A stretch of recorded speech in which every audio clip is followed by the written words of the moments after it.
मायबा अखंड संजीवन समाधी घेऊन महाविष्णू माऊली श्री ज्ञानोबाराया यांनाही प्रिय असणारे ज्ञानेश प्रिय वैराग्यमूर्ती श्री क्षेत्र देव निवासी जगत कल्याणासाठी वैकुंठ लोकांना त्याग करून या भूतलावरती अवतरित होणारे तसेच जड जीवाच्या उद्धारासाठी कधीही न बंगणाऱ्या अभेद्यतेची गाठीची निर्मिती करणारे आणि पंचमुख पुरुषार्थाच्या साधनेच्या बळावरती काळाच्याही डोक्यावरती पाय देऊन सदैव वैकुंठ गमन साधणारे जगद्गुरु श्री संत तुकाराम महाराज यांच्या गाठीतील 4 चरणाचा अभंग असून प्रस्तुत अभंगात जगद्गुरु श्री तुकाराम महाराज जन्माला येऊन जन्म सफल कसा करावा नर देहाची सफलता करण्यासाठी काय करावं ते चिंतन व्यक्त करतात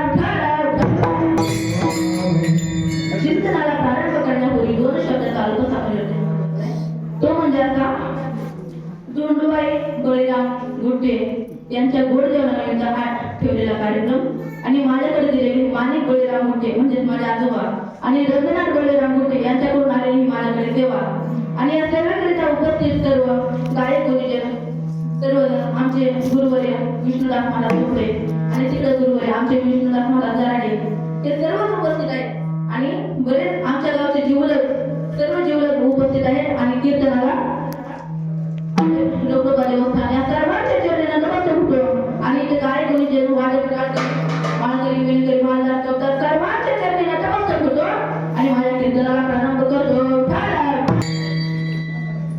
भगवान परमात्म्याने या सृष्टीची निर्मिती करताना 4 निर्माण केले किती 4 त्या कोणत्या एक अंडर 2 चारस 3 स्वेडर आणि 4 म्हणजे उद्भिद अंडर म्हणजे जे प्राणी अंड्यातून जन्माला येतात त्याला काय म्हणायचं अंडर आता सांगा बरं गेल्या कशातून जन्माला येतो अंड्यातून तर नाही अंड्यातून जन्माला येणारे प्राणी म्हणजे कोंबडी असे बरेच प्राणी आणि जारद ज्या प्राण्यांचा जन्म जारातून होतो त्या जारद असे म्हणतात मग जारातून कोणकोणते प्राणी येतात मनुष्य बोला की मनुष्य नाही मग कोणते गाय म्हैस असे बरेच प्राणी इत्यादी आणि स्वेदर ज्या प्राण्यांचा जन्म ग्रामातून होतो त्या स्वेदर असे म्हणतात मग कोणकोणते ऊल लिखा गोचिड असे बरेच आणि उर्बीज ज्या प्राण्याचा जन्म बिजापासून होतो मग बिजापासून होणारे प्राणी कोणते बिजापासून होणारे प्राणी नाही तूर मूग उडीद तेच ना इत्यादी प्रकारचे 84 लक्षणीमध्ये जीवाला वेगवेगळे जन्म प्राप्त होतात जन्म भोगावे लागतात कारण तुकोबाला सांगतात 84 नसुके फेरा गर्भवासी यातना चोरा एवढी पडती संदेह पुरा वळका तोर माया झाली किंवा ज्ञानोबाला म्हणतात 84 लक्षणीने फिरता लोक मुगिले नानाविध असणारी पृथ्वी ब्रह्मदेवाला निर्माण केली कुणी ब्रह्मदेवाला निर्माण केली आणि ती पाहण्यासाठी महाविष्णूला बोलावलं आणि मग ती महाविष्णूने सृष्टी पाहिली परंतु त्यांना समाधान वाटलं नाही ऐकले ते कोणी सृष्टीचे सुख न वाटेची भगवंता ते महागमान विप्रकृतीचे आदरे बहुत निर्वेदी आणि मग सुख वाटलं नाही म्हणजे सुख वाटलं नसल्यामुळे मग ब्रह्मदेवानं मनुष्य सृष्टी निर्माण केली कोणती मनुष्य सृष्टी आणि मग या मनुष्य सृष्टीमध्ये भगवंत प्राप्तीचं ज्ञान भगवंताने दिलं कारण तुकोबाला म्हणतात की याच देहाला आल्यानंतर मनुष्याला भजन करता येतं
दोन दिवस मोजणी घेतली की त्याला परत करावीच लागते. मग या नरने आता दुर्लक्ष उदाहरण आपण शांत झालं पाहिजे, बरोबर ना? कारण आपण याच देहाला आल्यानंतर भजन करता इतर देवाचे ज्ञान नाही, मग आपण शांत झालं पाहिजे. आपण मात्र अतिशहाणे दीडशाने कसं भजनाला सांगतो. पुण्यामध्ये एका ठिकाणी व्यसनमुक्तीचं शिबिर ठेवलं होतं. कशाचं? व्यसनमुक्तीचं. आणि तिथे दारू मुक्ती आहे, म्हणजे तो माणूस परत दारू पिणार नाही असं शिबिर ठेवलं होतं. कुठं? पुण्यामध्ये व्यसनमुक्तीचं शिबिर ठेवलं आणि तिथं अटक दारू द्यायला होते शिबिरामध्ये. आणि मग परीक्षकाने एक प्रयोग केला. कोणता? त्यांनी 2 ग्लास घेतले, एकामध्ये दारू ओतली आणि एकामध्ये पाणी ओतलं आणि एक किडा घेतला. तो किडा त्यांनी ह्याच्यामध्ये टाकला, पाण्यामध्ये. किडा मस्त आनंदाने नाचू लागला, लावू लागला. आणि पुन्हा त्यांनी तेच किडा घेतला आणि दारूच्या ग्लासमध्ये टाकला. परिणाम काय झाला? किडा मरण पावला. मग परीक्षकाने विचारलं, तुम्ही याच्यातून काय मग घेतला? मग एक अट्टल दारू टाकता बरं का, अट्टल दारू रोज दारू पिणारा तू उठला आणि म्हणाला, परीक्षक मी सांगू? ते म्हणाला सांग. आणि मग असं म्हटल्यानंतर तो म्हणाला, तुम्ही ज्यावेळेस ते आपल्या पाण्याच्या ग्लासमध्ये किडा टाकला त्यावेळेस तो मरण पावला नाही, आणि तुम्ही ज्यावेळेस दारूच्या बाटलीमध्ये किडा टाकला त्यावेळेस तो मरण पावला. मग असे बरेच किडे आपल्या पोटामध्ये असतात. कुठं? पोटामध्ये.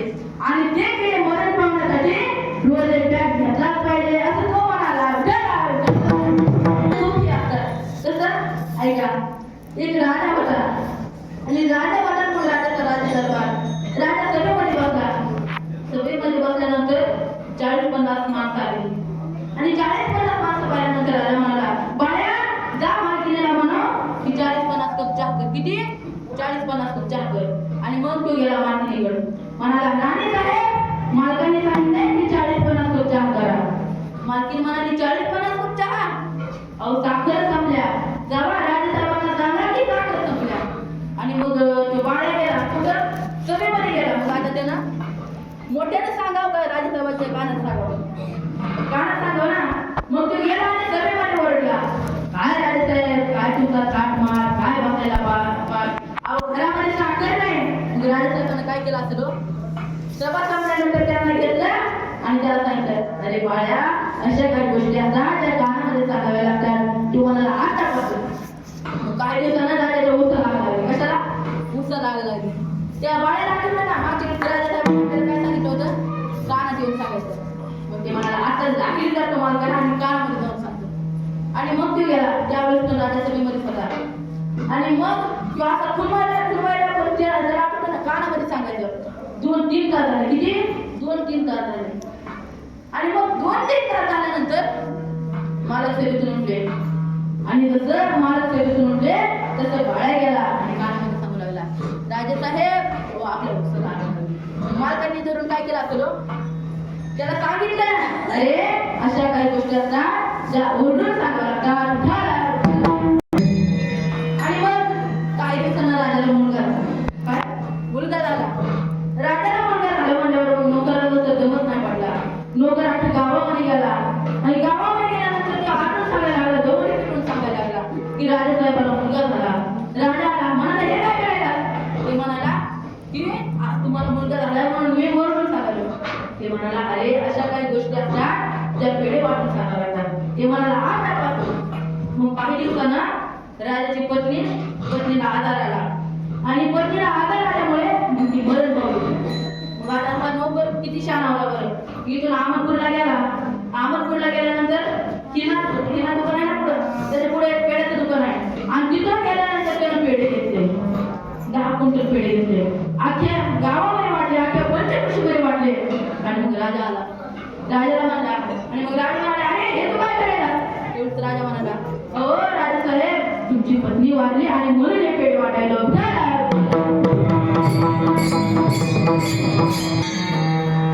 या नरदेहाचं दुर्लक्ष करून आपण शहाणं झालं पाहिजे. कारण तुकोबाला म्हणतात की जो चतुर आहे, जो हुशार आहे, तो त्या ठिकाणी भजनाकडे वळतो, परमार्थाकडे वळतो. तुका म्हणे झोपे आहे सर्व मुली, शहाणा तो जरी घेतो येते. आता 3 वर्षाला बसून थोडंसं चिंतन करू. कोणते? एक संत, 2 भगवंत आणि 3 जीव. जे स्वतःहून आपलं कार्य पूर्ण करण्यासाठी अवताराला येतात ते संत आहेत. त्यांना संत असे म्हणतात. आणि ज्यांची स्तुती करून प्रार्थना करून अवताराला आणावं लागतं त्याला देव असे म्हणतात. आणि जे केलेल्या कर्मानुसार जन्माला येतात त्यांना जीव असे म्हणतात. जे स्वतःहून आपलं कार्य पूर्ण करण्यासाठी येतात त्यांना संत असे म्हणतात. मग संत कुठून येतात? वैकुंठातून येतात.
संत खरे काय आहे खोटे काय असं खरा खोटाचा निवाडा करण्यासाठी येतात. उदाहरण लोबाडा खरा खोटा निवाडा आता संतांचा विषय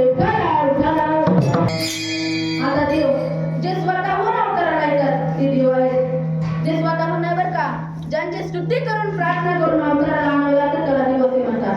मग प्रार्थना कशी करावी तुकोबा करतात तशी. श्री अनंता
जर आपल्याला फळ हे चांगलेच असेल आणि आपले फळ हे वाईट असेल, कर्म जर वाईट असेल तर आपल्याला फळे वाईट असेल.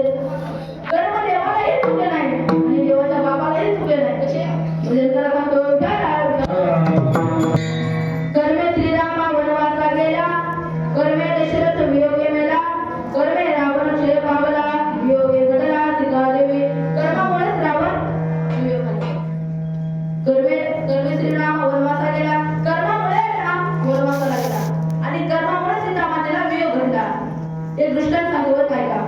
दोन जेवढे मित्र असणारे आपल्या ताटात जेवणारे, एकाच ताटात जेवणारे, ज्यांना आपण आपल्या भाषेमध्ये लंगोटी यार म्हणतो, असे दोन जेव्हा भावाचे मित्र एकदा गावामध्ये दुष्काळ पडतो आणि मग ते शहरामध्ये जातात, व्यवसाय करतात, चांगलं हे मग पैसा कमवतात आणि मग दोघंही एका दिवशी विचार करतात की आपण मस्त पैसा कमवला, आता आपण गावी जाऊ. आणि मग असा विचार करून ते पायी वाटचाल करत गावी निघाले. कारण पूर्वीचा प्रवास हा पायी होता बरं का. आणि मग ते गावी निघाले, अर्ध्या वाटत गेले आणि तिथं गेल्यानंतर त्यांना तहान लागली. एक नदी होती, नदीचं पाणी पिण्यासाठी थांबले. पहिला पाणी पिण्यासाठी गेला आणि तो पाणी पिऊन परत आला. आता हा दुसरा पाणी पिण्यासाठी जाणार होता आणि मग पहिला जो पाणी पिऊन आला होता त्याच्या मनामध्ये विचार आला की याला तर काय पोहता येत नाही, आपण याला धक्का मारू म्हणजे हा काय होईल, नदीच्या पाण्यात वाहत जाईल आणि गजप्राण होईल. मग त्याने असा विचार केला आणि त्या मित्राला धक्का मारला. मित्राला काय पोहता येत नव्हतं आणि मित्र तिथंच गजप्राण झाला.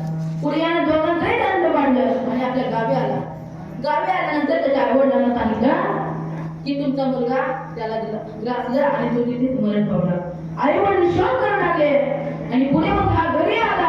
घरी आल्याच्या नंतर त्यानं मोठा घर बांधलं, बंगला बांधला, गाडी घेतली, सर्व काही घेतलं आणि विवाह केला. विवाह केल्यानंतर त्याला एक मुलगा झाला आणि मुलगा झाला आणि त्याला काही आधार, त्याला सारखा आधार व्हायचा, त्याचा आधार बरा होत नसेल. मग एका दिवशी त्यांच्या घरी चालू आले, चालू गेला आणि तो म्हणाला, चालू सांगा चालू माझ्या मुलाला काय झालंय. तर चालूनं त्याच्याकडे पाहिलं आणि त्याच्या मुलाकडे पाहिलं आणि सांगितलं, बाबा तू जे कर्म केलं त्या कर्माचं हे फळ तुला भोगावं लागेल. त्याला चिवून लागला, चालू चालू सांगा मी काय कर्म केलंय. चालू सांगू लागले, तुझा जीवाभावाचा मित्र होता आणि तू त्या मित्राला मारलं, त्याचा घात केला आणि हेच कर्म तुझ्या पोटी जन्माला आले आणि कर्मामुळे तुझ्या मित्राला मारलं होतं तोच मित्र तुझ्या पोटी जन्माला आलाय.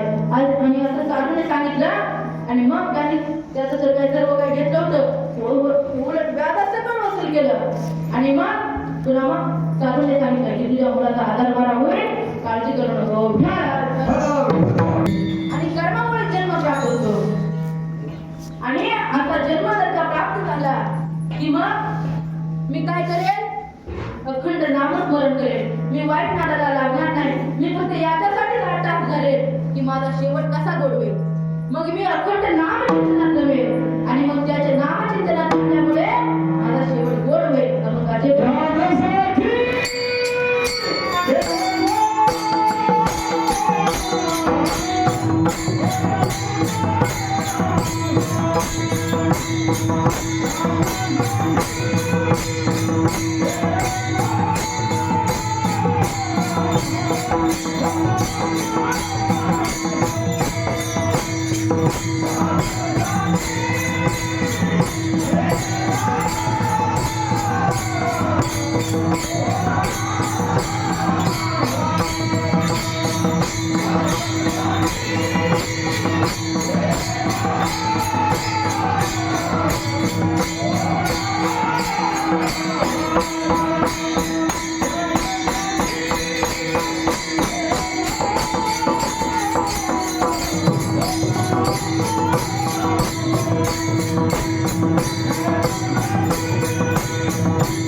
Thank you.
आषाढी वारी आली. मग भागवत ठाकूर आणि तो घोडा जायचा.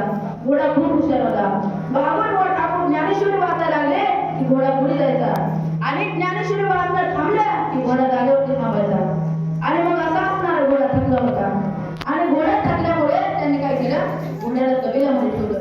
4 दोर बांधले आणि सांगितलं की तू यावर्षी काय वारी करू शकत नाही. तुला आता तू थकलेला आहे, त्यामुळे तुला वारीला नेऊ शकत नाही. आणि मग तबेल्यामध्ये बांधलं होतं त्या घोड्याला. आणि भागवत ठाकूर वारीला गेले. दर मदत करत ते वारीला गेले. आणि अष्टमी तिथीला ते तिथं पंढरपुरामध्ये पोहोचले. कुठं? पंढरपुरामध्ये. आणि इकडं त्या घोड्याला काही आतच लागला.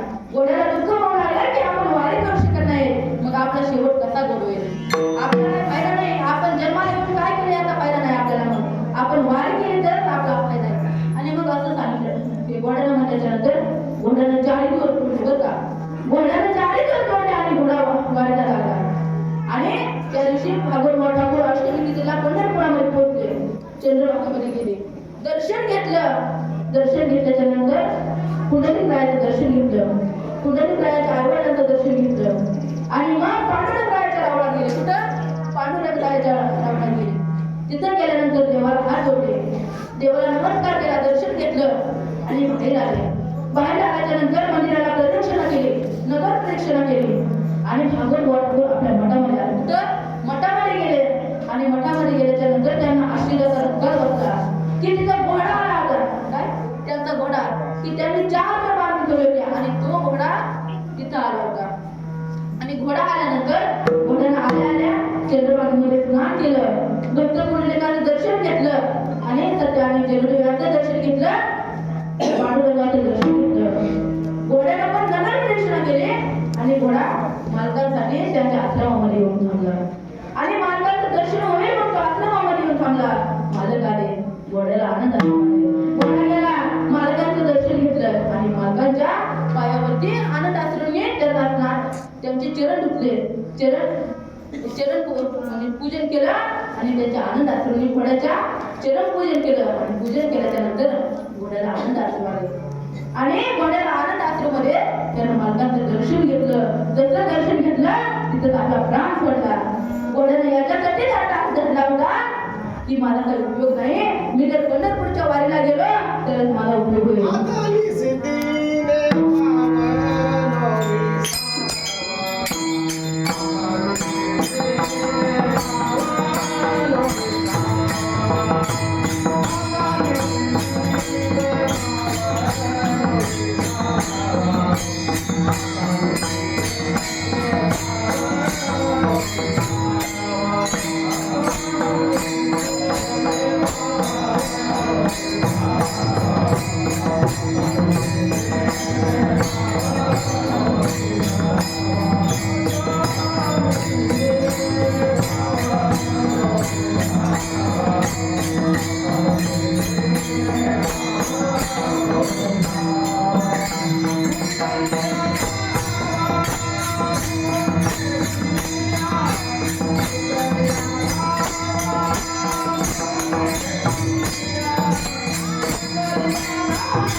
आता निश्चिंतीने बाबा विसावा कुंटलिया धावा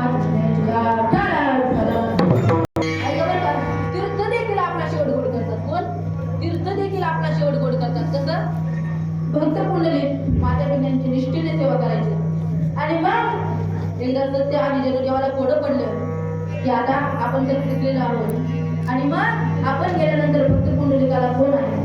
मग त्यांनी काय सांगितलं भक्त पुंडलिकाला की आता आमची इच्छा आहे की तू विवाह करावा. भक्त पुंडलिकाचा नकार होता.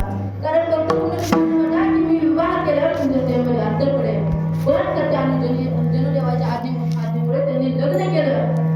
आणि लग्न केल्यामुळे काही दिवसांनी अंतर पडलं. अंतर पडत गेलं. आईवडिलांची सेवा पण नव्हती. एक दिवस काशीचे कापडे आले.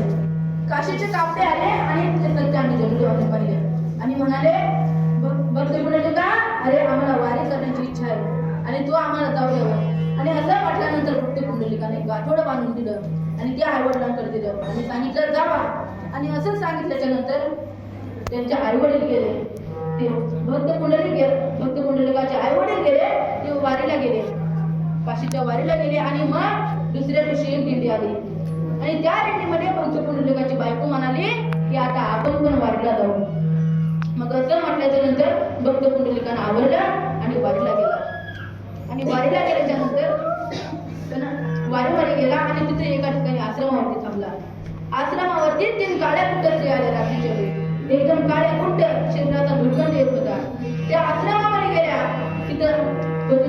तिथं जे स्वामी होते त्यांची सेवा केली आणि ते येताना टोपीत टोपून आल्या. भक्त पुंडलिकाने विचारलं तुम्ही कोण? त्या म्हणाल्या मी यमुना, सरस्वती आणि गंगा. आम्ही तिघी गंगा, यमुना, सरस्वती. भक्त पुंडलिक म्हणाला तुम्ही जाताना एवढ्या काळ्या कुट्ट होत्या आणि तुमच्या शरीराचा दुर्गंध येत होता आणि तुम्ही येताना एवढ्या गंगा कुट्ट झालात.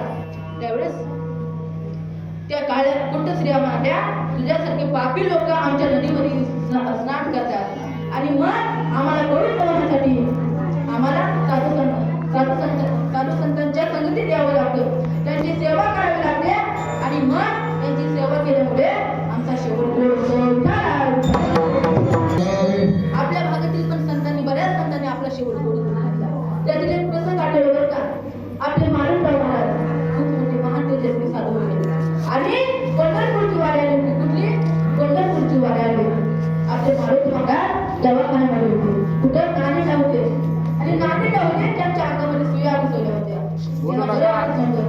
आणि मग त्यांना आजार आल्यामुळे सुया घुसवल्या. ते सगळं इंजेक्शन दिलं आणि मग त्यांच्या सोबत एक माणूस होता. आणि मग मारुतराव महाराजांनी त्याला बोलवलं, अरे आपल्याला पंढरपूरच्या वारीला जायचंय, एकादशी कधी आहे सांग बरं. आणि मग तू म्हणाला महाराज एकादशी तर उद्याच आहे. महाराज म्हणजे नाही आपल्याला आता निघावं लागेल कारण उद्याच्याला आपल्याला एकादशीला पंढरपुरात जायचे. आणि मग निघावं लागेल म्हटल्याबरोबर त्यांनी हाताने सुया उपसल्या. आपल्या शरीरातल्या सुया उपसल्या आणि त्या टाकून दिल्या. म्हणजे तू पंढरपूरला घेऊन जाय मला. आणि मग पंढरपूरला गेले.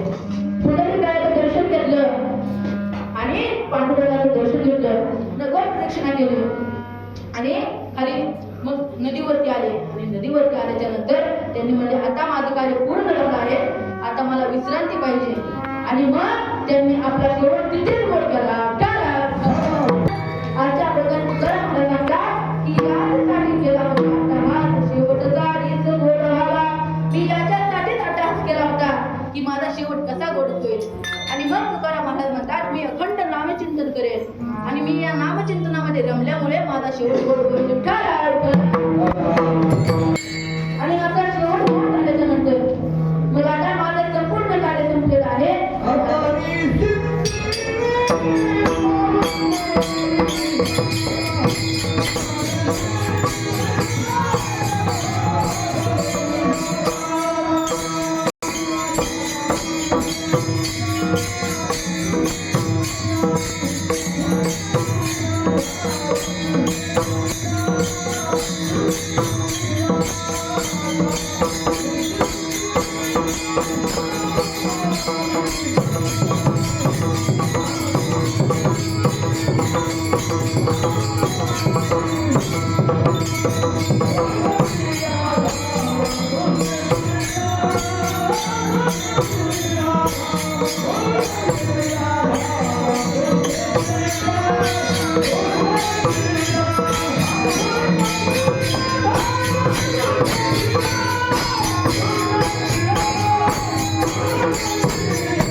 आपल्या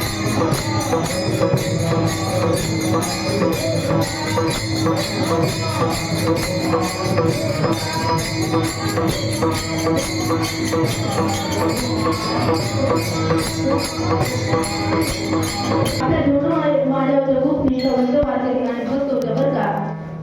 आपल्या शिंदेनगरीमध्ये कुणीतरी वारकरी आला आणि तो 5 दिवस त्यांच्याकडे राहत होता. मग तो कुणी असू द्या, विनेकरी असू द्या, अगदी वारकरी असू द्या, तो आला की त्यांच्या घरी 5 दिवस राहायचा. जोडूबाई आले की त्यांना चहा पाणी करून त्यांना जे आवडत ते करून द्यायच्या. पण कोणताची आज्ञा आले देवाच्या मनात येते कोणाचे कार्य आणि मग देवाच्या मनात आलं आणि जोडूबाईचं कार्य संपलं. आणि मग जोडूबाईला पण आता विश्रांती पाहिजे होती आणि मग त्याची आशा संपली आणि त्यांनी इथे दिवे ठेवला. अरे त्याला हात नाही त्याला विचारा त्या हाताची किंमत. ज्याला हात नाही त्याला विचारा त्या हाताची किंमत. ज्याला पाय नाही त्याला विचारा त्या पायाची किंमत. ज्याला डोळे नाही त्याला विचारा त्या डोळ्याची किंमत. आणि ज्याला आई वडील नाही त्याला विचारा त्या आई वडिलांची किंमत. मित्रांनो, या जगाच्या बाजारामध्ये कुठे जरी गेलात तरी तुम्ही सगळं काही विकत घेऊ शकता. मित्रांनो, तुम्ही या जगाच्या बाजारामध्ये कुठेही गेलात तरी सगळं काही विकत घेऊ शकता. पण आईची माया आणि वडिलांचं प्रेम कुठेच विकत घेऊ शकत नाही. अरे या जगाचा बाप परमात्मा जरी असला ना, या जगाचा बाप परमात्मा जरी असेल आणि त्याला जर काही नसेल ना तर तो या जगाचा अधिकारी आहे. स्वामी तिन्ही जगाचा आई विना भिकारी. उठाला उठाला या कवीनं बरोबर व्यक्त केलेला आहे बरं का. माया मंदिर हरले लागे करता फुटाया. माया मंदिर हरले लागे करता फुटाया. आदे गायाळ पक्षी जाई पिराना भेटाया. आदे गायाळ पक्षी जाई पिराना भेटाया. आपल्या जगामध्ये फक्त आपली आई सोडलं, आपले आई वडील सोडले तर आपलं कोणीच नसतं. प्रभूचे बळी है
जगातून जर का आपल्याला सोडून गेली तर आपला सगळा दुःखाचा संबंध आटण्यासारखं दुःख आपल्याला आहे.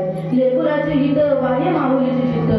अरे आपल्या मातेला आणि माता आणि बाळ जर जात असतील आणि जर मातेच्या हातामध्ये बाळ आहे आणि चालताना जंगल लागले आणि जंगलामध्ये आपले बाळ हरवले, त्या मातेला एवढं दुःख होतं की तुकोबाराय म्हणतात, तुका म्हणे माता बाळ चुकले म्हणे न बोला जननी दुःख पावे होते.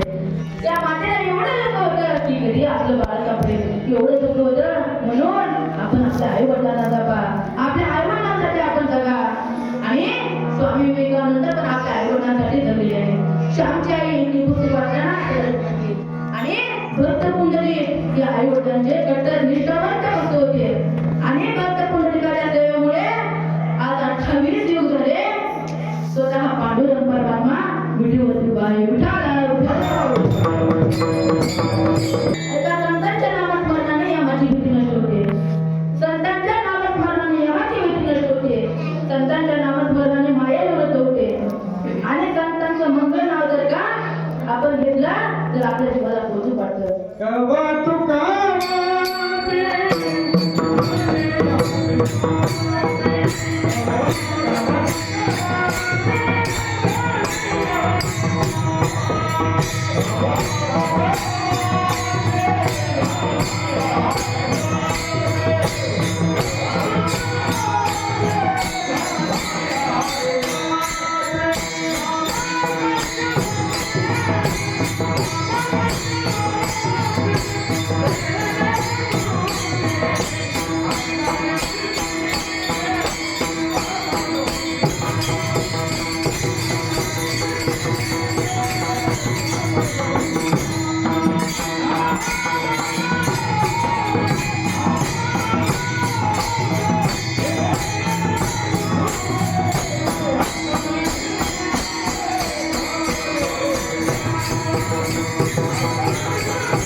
संतांचं नामस्मरण तुकाराम तुकाराम नाम लेता कापेल आणि संतांच्या नामस्मरणाने माया समूळ नष्ट होते. ज्ञानदेव म्हणता माया शेती समूळ विलया. आणि संतांचं जर का आपण मंगळ नाव जर का घेतलं तर आपल्या जीवाला कौतुक वाटतं. कौतुक वाटे नगल्या वेताचे नाव मंगळाचे तेने गुणे डलाट.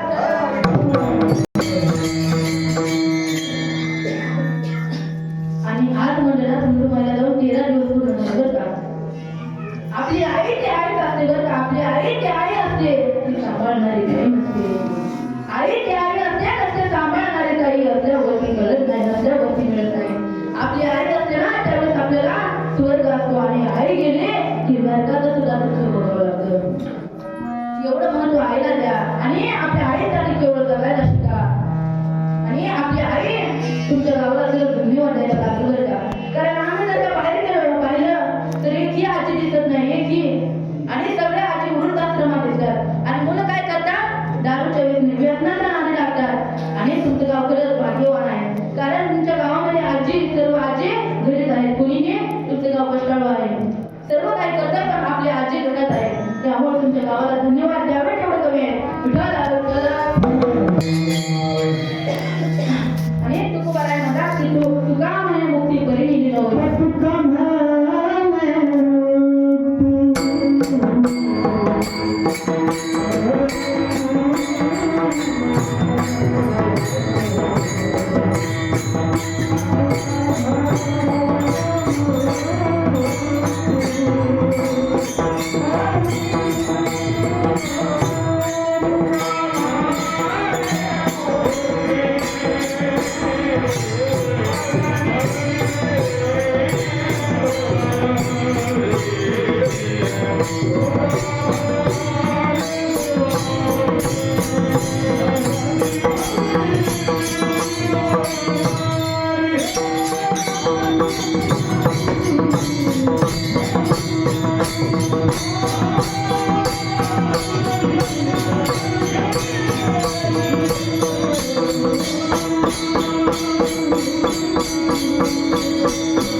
Oh,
कलवरी चित्रपट आणि तो अभिनेता कोणाचा माहिती का? राहुल दराडे. आणि राहुल दराडे याचे वडील आपल्या कीर्तनात आलेले आहेत. तो म्हणजे राजेभाऊ दराडे, म्हणजेच आपल्या गावचे माजी सरपंच राजेभाऊ दराडे हे देखील आपल्या कीर्तनाला उपस्थित आहेत. आणि माजी उपसरपंच आपल्या दरडवाडी गावचे दिलीप दादा दराडे तेही आपल्या कीर्तनासाठी उपस्थित आहेत. आणि सर्व तुम्ही गावकरी मंडळी या सर्वांच्या चरणी नतमस्तक होतो. माझे वडील पण या ठिकाणी उपस्थित आहेत आणि आमच्या म्हणजे जीवलग परिवार आहे ते देखील आमच्या इथे उपस्थित आहेत. आणि ज्यांच्याकडून मला सेवा आली होती ते माझे आजोबाच आहेत बरं का. आणि मी सेवा अर्पण करून काय जर दुःख असेल तर माझं मला परत द्या. आणि कीर्तनातून काही जरी नाही घेत आलं तरी फक्त आई वडिलांची सेवा करा. जीवनाचं सार्थक झाल्याशिवाय राहणार नाही. ज्ञानेश्वर